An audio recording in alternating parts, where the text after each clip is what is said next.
Welcome back to another episode, a podcast on the Genealogy TV YouTube channel and on Spotify and I don't know, Apple Play. I don't know where else we are, Ashley.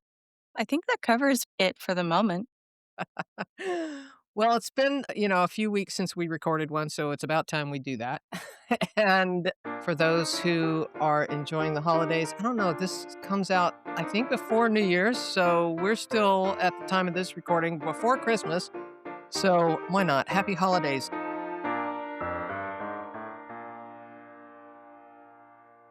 I actually was doing some research on a weekend, 2 weeks ago, and I had stumbled across, I was actually still working on the transcript for a probate package. I do a lot of probate package research. And one of the things that I'm always telling people is just because you found something on Ancestry, don't stop there. There's probably more to find. And that certainly was the case in this case. But I found an inventory of it's part of a probate package. The probate has a lot of different elements to it.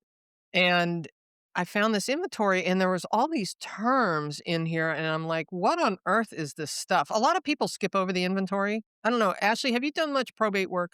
I have searched, and thus far, I've not really had any luck. I know that it's always being updated. I typically, unless you found them elsewhere, I know that you and I tend to go to familysearch.org because that's where we've been lucky to find them in the full text search. And then, Yes. honey, just in case anybody's not familiar, could we just quickly review exactly what probate packages are? This way, folks Yeah, know what we're looking at. sure. So when someone dies, with or without a will, there might be a probate package. So typically, a lot of people go, "Oh, there's no will." So moving on to, something else. Well, the reality is if they owned land, there likely is probate. Whether that probate package has survived or not is another thing. So one of the places people can go is several places. So I would start if you're an ancestry member, start there. They're probably going to have the will at least. Mhm.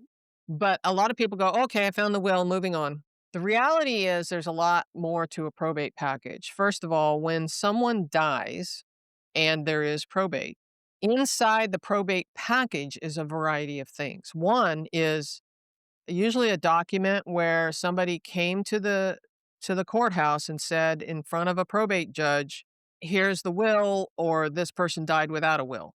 And then the court assigns an executor, an administrator. There's a difference actually between the two. So an executor is somebody who's assigned in the will to be the executor, the administrator, the overseer of the whole estate.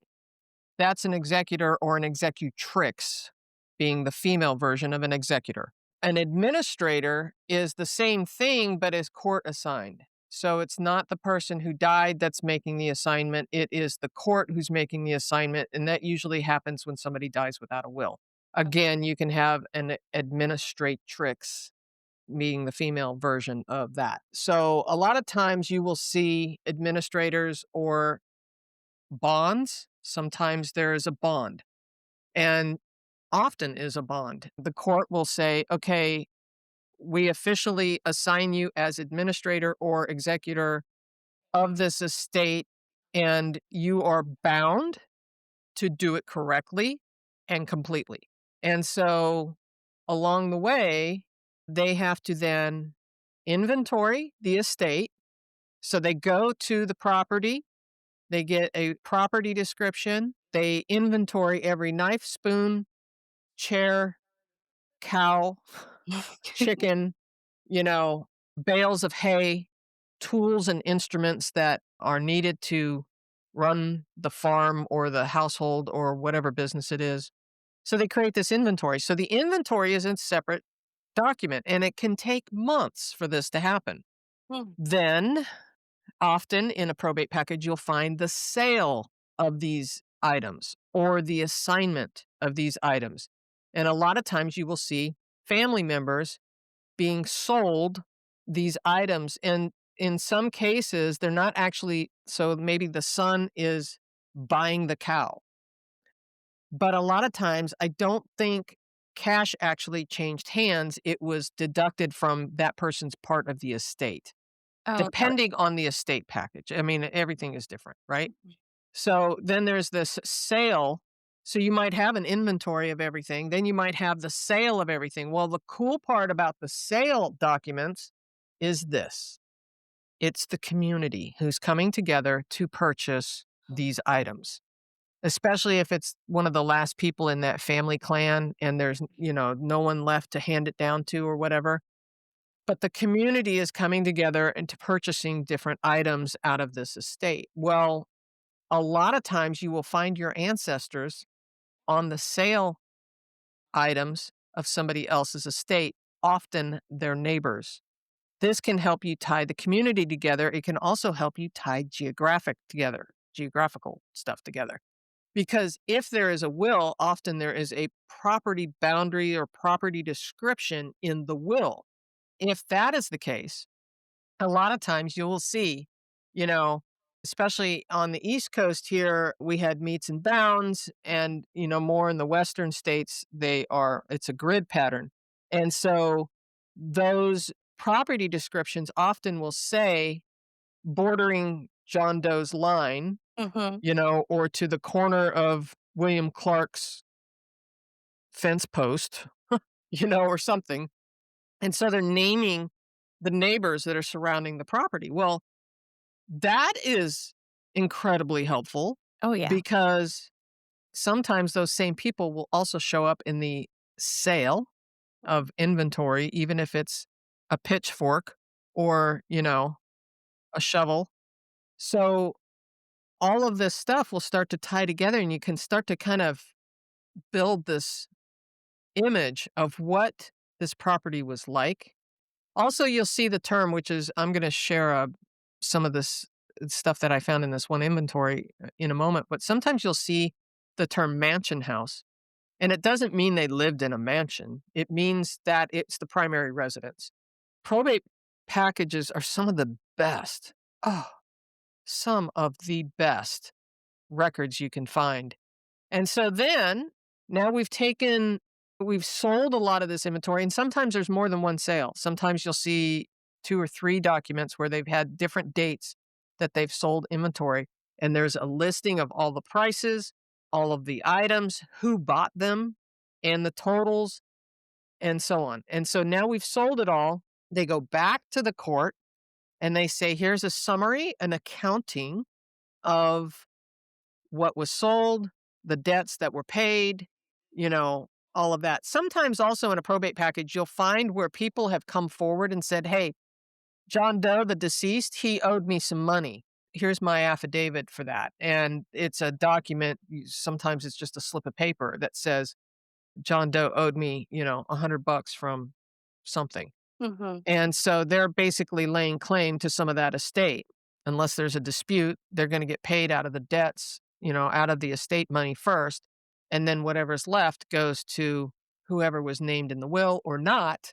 If there was no will, then, it's going to get probably subdivided. Also, keep in mind that during certain eras, only men could own land, so it might be that the women end up with a feather bed and a cow and, whatever property there might be. Did that answer your Mhm. question? It So, does. Yeah. there's also gonna be a final accounting. So, sometimes it could be I've seen probate packages go on for 10 years. So, a lot of times, if you go to the state archives or whatever, and you actually get to hold the folder, which I've done, which That is would just be it's magical. yeah. When I'm you get like, to "Oh, hold the folder and the will that your ancestor actually signed. It's just like, wow. that's amazing." Well, in these folders at the archives, it's called a loose leaf folder. Mhm. And it's because all of these documents might be mixed up and different people were shoving things in there and moving on. And so it might be all out of order. The rule is don't put it back in order. Right, leave it as it is. Leave it exactly in the order in which you found it, but photograph everything. Mhm. And what I do both. I just it's just a habit I do. I photograph it because I want the color image. I usually use my cell phone. Mhm. And then I will take that whole folder up to the counter and say, "Please make me copies of everything." It might cost me $4 to get, if it's a big package or something, it's not that big of a deal. Mm-mm. And so I will have them Xerox copy everything. And they're like, "Or do you want just the will or whatever?" "No, I want A everything." whole yep. Because sometimes there are clues on the backside of something, or whatever. So just get it all. So then there will be a final accounting, and sometimes that is stated. So when I get back home, what I do is I take those Xerox copies that they gave me, and a lot of times I will scan them too. I'll either get a digital scan of it if that archive or repository has the ability to give, if I can give them a jump drive and they dump it all onto a jump drive. I will make a copy of that folder. And then I will label it original, probate package, whatever. So I might say Doe, John, original images from probate. And then so I copy that whole folder and then I relabel it reordered chronologically. And then I will go through those documents and I will reorder them in chronological order because when you do that, oh my god, the story comes alive. Because I've seen probate packages where there may be a dispute. I had one probate kind of in the same family line that I'm gonna show you here in a minute. This one family could not divide the land equally amongst the children to the benefit of everyone. And I'll explain that in a second. One more thing I forgot to mention was if a woman was unmarried, she could inherit land in the state of North Carolina at the time. I was dealing with this in the 1860s. Just FYI. So if you see a woman owning land and then her sister who is married, a lot of times they will name the husband Mhm. in the will or accounting or whatever the estate package. They will name the husband as being the wife of the woman, or I mean, the husband of the woman, and because he's gonna be the one who ends up owning that portion her portion of the land because she's married and she wasn't allowed to own land. I know it was a different time, right? Yeah. So, long story short, they get this whole package, I reorder it in chronological order, and then I transcribe every document in there. And that's part of what I'm gonna show you today, but so when you reorder it, and in this case, this one family I was talking about, they could not divide the land, and it had to do and I didn't quite completely get the full picture, but believe it had to do with flat land versus mountainous property and rivers, which we need the water to, farm. So they couldn't divide the land, so what they ended up doing was they ended up selling the entire plantation and dividing the money amongst the children, and the wife, I think, was allowed to dower, I don't know if you're those who are listening know what dower is, but often the surviving wife got 1/3 of the property to live on for her natural life, so when she died, that property then reverted to the children. Often, in most cases. And so that's what dower is, or dower rights, you'll see sometimes, is usually about 1/3 of the estate property, land, including the mansion house in which she lives. So there's that. So as I was doing this, I was running across all these terms as I was going through the inventory part of this estate package. I will share with you. So I just kind of threw this together really fast yesterday, just as an example of stuff. So those who are listening on the podcast will do our best to explain what we're seeing, but I wanted to know what some of these items were in this inventory. And this particular estate package was really badly destroyed, and for those who are watching, you can see the edges are really kind of frayed and torn and falling apart. So this was kind of the inventory package, and as you can see here, we got a listing of all the inventory on the left-hand side, which you can't see because the pages are torn, and those who are listening can't see it anyway, were the names of the people in the community who were purchasing these items in this inventory. This was actually the sale of the items. And at the top, I know you can't really see this very well, but it says like, 2 horse plows, knives and hogs, and, a desk and so on. So I'll show a little bit more about that. On the right-hand page, again, the same thing. I don't know if this is water damage or what, but this is all that's left of this estate, but I was still having a blast going through this. And a lot of people will tend to ignore the inventory part of a probate package. So it is really quite interesting to go through some of this.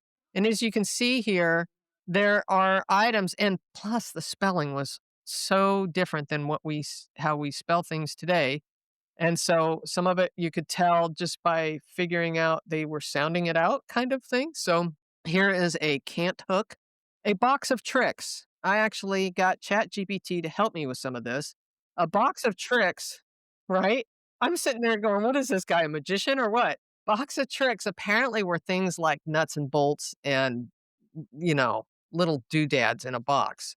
So apparently that's what that is. So we're going to go through some of these terms. Here's a crucible, a large pot, a quilt, a desk, a lot of bottles, a lot of books. So some of this is obvious as to what it is, but some of it I had to go look up. So the first one was a cant hook, which is a long wooden lever with a pivoting metal hook used for rolling or turning logs, common in the 19th century sawmill or timber work. And so I've got an image here on the screen of what a cant hook looks like. I've recognized that, but I've never known what that was called. Yeah, so ChatGPT helped me figure some of this out. This is a crucible. This is actually a scene that looks like it was created to demonstrate it, but basically it was a ceramic or metal vessel used for melting and heating metal at high temperatures. A crucible, a factory vessel, often ceramic, clay, or compact earth, sometimes metal, used to melt or heat metal or ore in a furnace or forge for casting and refining or alloying. How's that for a word? Alloying. Alloying. Yeah. A wheat fan. This was one I hadn't seen before. So Oh. I went looking up, trying to find images of what a wheat fan is. A hand powered fanning mill used to separate grain from chaff by blowing air through the harvest. There were several images of this, and they all looked very similar. But I'm imagining that there is a screen, I'm guessing, on the top layer here. And for those who are listening and can't see it, there's kind of like two boxes, two trays on the top. I think the top one has a screen to help, break out the larger particles from the smaller particles, and it works its way down. And I believe this is a rotating drum at the bottom to help break up the wheat. I don't know. It says to separate the grain from the chaff. Steel forks. So when I first saw this in the inventory, I was thinking, like a fork in the kitchen kind of fork. I actually own one of these. I have one from my great grandfather. I actually use it in the yard today. This particular image is without the handle, but it says it is likely referring to the heavy duty farm forks or hay forks made with steel tines. I actually have one that looks almost identical to this. Mine's actually in better shape than this one.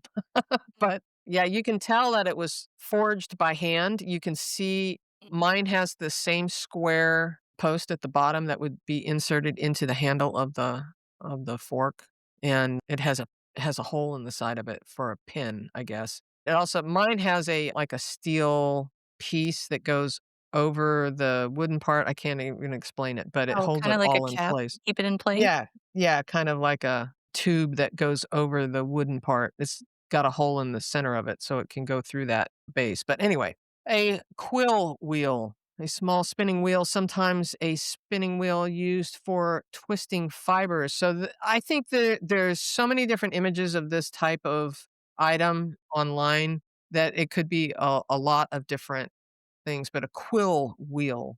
I've always referred to them as a spinning wheel, but I hadn't heard of a quill wheel before. This was one, a pot trammel. So a lot of people, I'm sure that, have been around for a while might go, oh yeah, grandma had one of those. So this is an adjustable metal hanger used to raise and lower cooking pots over the fireplace. So that is what the pot trammel is. And I've got an image here. Just basically, it's like an elongated S hook, if you will. But yeah, kind of interesting. A straw bed. Now we all know what a straw bed is because, it's a bed made of straw. I just happened to find an image for that. which was kind of fun. A simple tick cloth casing filled with straw used as an inexpensive mattress. A soap tub. All right, so I put the image on here that was actually from the inventory. So on the left here, you can see it says coffee pot, Coffy, Yeah. coffee pot. And then it says P and soap tub. And then it has counterpin, which I didn't really go into the counterpin part. I kept thinking it was a cotter pin, but it says counterpin here. So the best thing that we could come up with for a soap tub was something that we, would have washed our clothes in. You can see I actually used to have one of these. She's got on the side of this tub a wringer, a mechanical wringer that you hand crank, and the wet clothes would basically wring the water out of the clothing. I used to have one. I used to collect some of these antiques, and I had one for a long time. Easily pinch your fingers in those, so be careful. Bed and stids. I'm assuming that's how you pronounce that. STIDS, is a rope or slat support system beneath a bed. Stids or wooden slats were used to hold up the mattress or tick. I found a couple images of that as an example. Thought that was kind of interesting. So there you have it. A few little details. And all of that was from Margaret Clark's inventory. She married a guy named Henley. So it was Margaret Henley's inventory. All of those were in one inventory. And there were more. I just didn't go into all of them. But So her anyway, husband predeceased her, and that was what she was left with? yes, Okay. exactly. Exactly. Hmm. Kind of wild. So, I mean, when you start looking at the inventory and other parts of it, put it in chronological order, and then also look at the inventory and even go look up images, especially of things you don't understand. Or I had to have Chat GPT help me in a couple places going, okay, this looks like a quilt, but I'm not sure what that letter is. What do you think it is? And maybe it would get it right, and maybe it would get it wrong. Mhm. And then I would get a zoomed out picture so it would see more of the inventory, and it would go, "Oh, I see that this is the same letter as what I see 3 lines above, and that is definitely, this word, so therefore that Q is a Q," you know what I mean, or whatever. And so sometimes AI can help you. Just make sure that you believe it because sometimes it gets it wrong. So I just think that the whole probate thing is probably one of the best documents or packages of documents that you can find. You can go to Family Search, Full Text Search, we talked about that, and try and find more. So originally I found the will on Ancestry, and she actually had a will, if I recall. And then I went, "Okay, I want more. Of course. This is not enough." A lot of times we can go forward and backwards on the images to see if there's more on Ancestry, but it doesn't always have everything. Sometimes it's only got the will. Mhm. And so it's like, okay, there's gotta be more to this story. So then I go to Family Search Full Text Search, and I found tons of records. The inventory, the sale, the final accounting, the bondsmen, who are being assigned as executors of the estate. And then a listing, if there is a will, you're gonna find the listing of all of those who inherit. And sometimes you'll find some really fun stories. Sometimes you'll say, and if you'll notice, my son John Doe is not listed. He is, forsaken from the family or whatever, is some story about them disowning this person in the family. So sometimes you can find more. If it's most recent enough, like where might be newspapers, you might be able to find obituaries and stuff. Also, go to the state archives. A lot of times, these old probate packages have been moved to the state archives. And so you might try that as well. Certainly go look for if there is land involved, go find the deeds associated with the will. You might have a property description in the will, but then go find the deeds and you can go forward and backwards from that time. So if you found that, this, don't remember exactly when she died, but whenever Margaret Henley died, you could probably go forward and backwards from her death a couple years to find when the land actually transferred to the children, then who they sold it to or who inherited it from them. And then you can go backwards. So she married, I think it was John Henley, I can't remember offhand. You can go backwards to when he purchased the land. Who did he buy it from? Who did he get it from? He got it from his father. Oh, Jesse Henley. Okay. You know? And so you can kind of trace a family history through the deed records alone. So I could talk about this all day long. I'm sorry. No, I like it because it's interesting that we're having somewhat similar experiences and then just different time frames. Because you and I had previously discussed that I wasn't really finding much for my own family on Family Search, anything that was much older. And I think a lot of that might just be that many generations of my family was in a more urban area, so there wasn't land to inherit. Oh, yes. Just, it didn't exist for them, but Well, if they had any estate value at all, cash, or anything, then there might be a probate package. And it might be that the only thing you find is church records of where the person's buried. for instance, my great-grandfather, he's kind of the one that started me on my genealogy hobby and getting into this. I didn't know much about him at all, and as I've gone through his records, we are still trying to sort this out. I actually would have to pay to get his full probate package because it was 1985, I believe, when he passed. Ah, so it's recent enough. So more recent, Interesting. so What state was this? Pennsylvania. Okay. Mhm. But what was interesting is in 2000, like, 3 or 4, it kind of was, like, left aside or something. I'm not entirely sure the story behind it, but there was a piece of property down in Florida that apparently my great-grandfather had owned with his first wife, which is my great-grandmother, and I don't recall seeing it ever listed in his probate. So, I'm curious as to what happened with Grandma that. maybe took it. She predeceased him, the first Oh, wife, so it was very interesting, and then I've been looking at county records, like the county property appraiser, trying to sort of track that history through warranty deeds that are available on public record. if newspapers existed for that period in that area, you might look in the newspapers and search for, because sometimes if land was being sold like under foreclosure or something like that, it might be noted in the paper. Mhm. So it's something else to think about. Yeah, I'm definitely still fleshing that story out, trying to get the details of it because it was very interesting that all these years later, the property apparently was still in my great-grandfather's name. Huh. And so my grandmother and her siblings all agreed to sell it, and obviously they split the proceeds. But again, I thought it was very strange because, that starts getting all those questions going of like, well, who was paying the taxes? How did that happen? Where's the listing for this in his inventory? Why is it like trying to, get to the bottom of that story? It's another whole other So that's a adventure. good thought too, is property taxes. And if there is nobody to pay the property tax, especially after someone died and that land is just sitting there, Mhm. it's gonna slowly accumulate, and when the property is sold, it's gonna get taken out. The property believe me, the county's gonna get their money. Oh, So, yeah. definitely wanna go and see if you can find those deeds, though. That would be a get. Yeah. Well, I think that kinda wraps it up for this episode, yeah?